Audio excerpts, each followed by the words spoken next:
Hey guys, कैसे हैं आप सभी लोग। आज हम लोग स्टार्ट करेंगे Newton second law of motion के बारे में। क्या होता है Newton second law of motion? सबसे पहले उसका डेफिनेशन देख लेते हैं।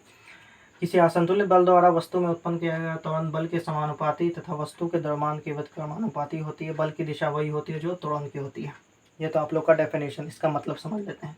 किसी असंतुलित बल द्वारा वस्तु में उत्पन्न किया गया त्वरण। असंतुलित बल क्या होता है? मैंने प्रीवियस क्लास में आप लोग को बताया हूँ। असंतुलित बल यानी कि वैसा बल जो वस्तु में एक्सेलरेशन ला सके। यही यहाँ पर लिखा हुआ है, किसी असंतुलित बल द्वारा वस्तु में उत्पन्न किया गया त्वरण, है ना, यानी कि एक्सेलरेशन बल के समानुपाती होती है। यानी कि जितना हम लोग बल लगाएंगे, समानुपाती का मतलब अच्छे से समझ लीजिए, जितना हम लोग बल लगाएंगे उतना ही ना एक्सेलरेशन होगा। ऐसा तो नहीं हम लोग बल थोड़ा सा लगा रहे हैं वस्तु एकदम आगे भाग गया, ऐसा तो नहीं होता। जितना हम लोग बल लगाते हैं उतना ही वस्तु आगे बढ़ता है ना। तो इसी को कहा जाता है समानुपाती। यानी बल बढ़ेगा तो वस्तु का एक्सेलरेशन भी बढ़ेगा, है ना। बल घटेगा तो यानी वस्तु कम दूरी चलेगी। अब बल हम लोग कम कर देंगे, एकदम जीरो कर देंगे तो वस्तु चलेगी ही नहीं, रेस्ट में रहेगी। तो इसी को कहा जाता है समानुपाती। अब व्युत्क्रमानुपाती क्या आता है? वही का उल्टा। यानी बल बढ़ेगा तो एक्सेलरेशन घटेगा। ये तो होने वाला नहीं है, मैं बस एक बता दे रहा हूँ आप लोगों को। व्युत्क्रमानुपाती का मतलब क्या आता है? उल्टा। ठीक है, यानी कि बल बढ़ेगा तो एक्सेलरेशन घटेगा, एक्सेलरेशन बढ़ेगा तो बल घटेगा। यही होता है व्युत्क्रमानुपाती का मतलब। लेकिन ऐसा होता नहीं है, ठीक है। मैं बस आपको बता दे रहा हूँ कि व्युत्क्रमानुपाती एक्चुअल में होता क्या है। तो देखिए, बल के समानुपाती होती है तथा वस्तु के द्रव्यमान की व्युत्क्रमानुपाती होती है। इसका मतलब समझिए, वस्तु के द्रव्यमान की व्युत्क्रमानुपाती होने का क्या मतलब है। यानी कि वस्तु जितना ज़्यादा भारी होगा उसका जो आप लोग का एक्सेलरेशन होगा उतना कम होगा। बात सही है कि नहीं? वस्तु मान लीजिए एकदम हल्का होगा, जैसे कि ये मार्कर है, इसको मैं थोड़ा सा ही फोर्स लगाऊंगा बहुत आगे चल जाएगा।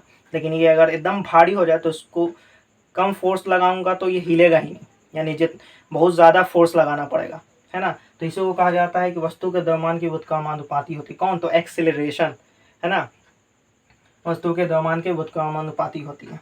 यानी कि वस्तु जितना भारी होगा उसका एक्सेलरेशन उतना ही कम होगा, अगर हम लोग उतना ही फोर्स लगा रहे हैं तो, है ना। इसी को कहा जाता है कि व्युत्क्रमानुपाती, यानी कि अपोजिट। बल की दिशा वही होती है जो त्वरण की होती है। ये तो बताने वाली कोई बात नहीं है। बल की दिशा कहने का क्या मतलब है? यानी कि हम लोग मान लीजिए इस डायरेक्शन में फोर्स लगा रहे हैं, ठीक है, तो वस्तु भी तो इसी डायरेक्शन में जाएगा। ऐसा नहीं कि अपोजिट साइड में भाग जाएगा, ऐसा तो नहीं होने वाला है। उसी को कहा जाता है कि क्या? बल की दिशा वही होती है जो त्वरण की होती है।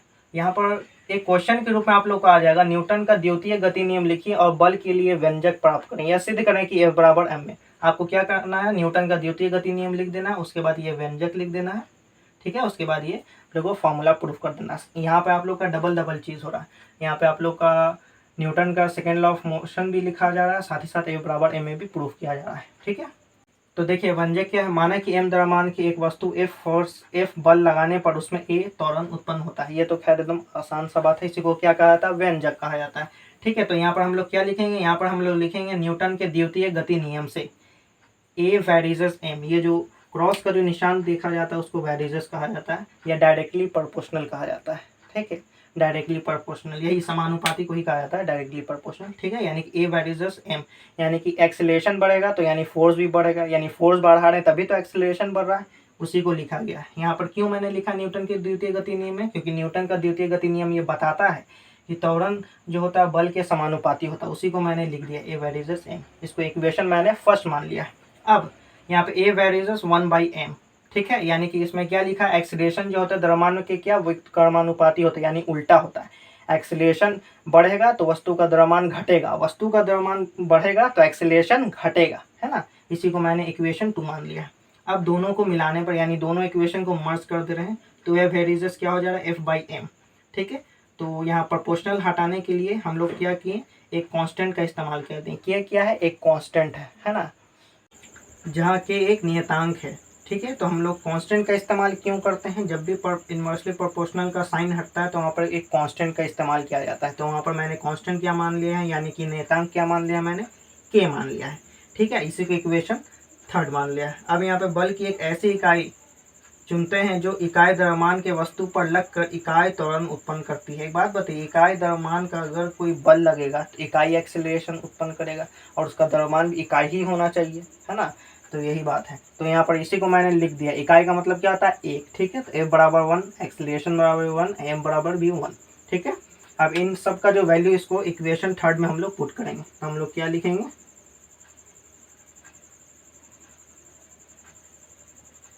समीकरण 3 से। ठीक है, तो देखिए यहाँ पर a बराबर, यहाँ पर a बराबर क्या है, k f बाई एम। ठीक है, तो a का वैल्यू यहाँ पर 1 है तो यहाँ पर 1 लग देंगे, बराबर है तो बराबर दे देंगे। ठीक है, k का तो वैल्यू हमको पता नहीं है तो k बराबर यहाँ पर k लिख देंगे। f का वैल्यू हमको यहाँ पर है 1 बटा क्या है, m का भी यहाँ पर मैंने वैल्यू 1 ही रख लिया है, तो देयरफॉर k बराबर कितना आ जाएगा हम लोग का 1, है ना।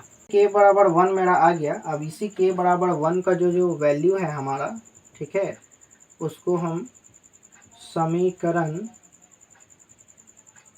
3 में रखने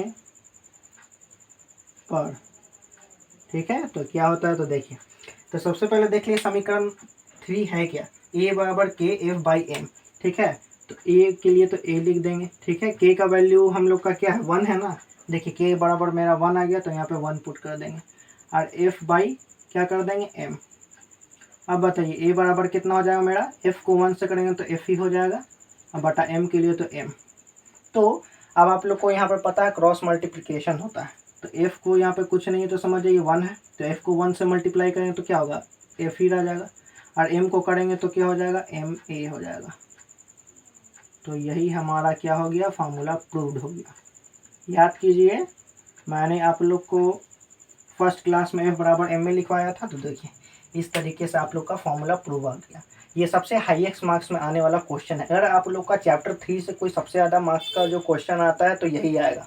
ठीक है, इससे ज़्यादा आप लोग का मार्क्स में इससे ज़्यादा क्वेश्चन नहीं आने वाला है, हेवी क्वेश्चन। ठीक है, यही सबसे ज़्यादा हेवी क्वेश्चन है और सबसे ज़्यादा नंबर भी यही आप लोग को दिलवाएगा। ठीक है, तो आई होप स्टूडेंट क्लास आप लोग को बहुत अच्छे तरीके से समझ में आया होगा। अगर आपको वीडियो से कुछ भी जानकारी मिला हो तो चैनल को लाइक शेयर एंड सब्सक्राइब जरूर करें। हम मिलेंगे अगले क्लास में। Now we are meeting in the next class. और हम अगले क्लास में सीखेंगे क्या, Newton's third law of motion. ठीक है।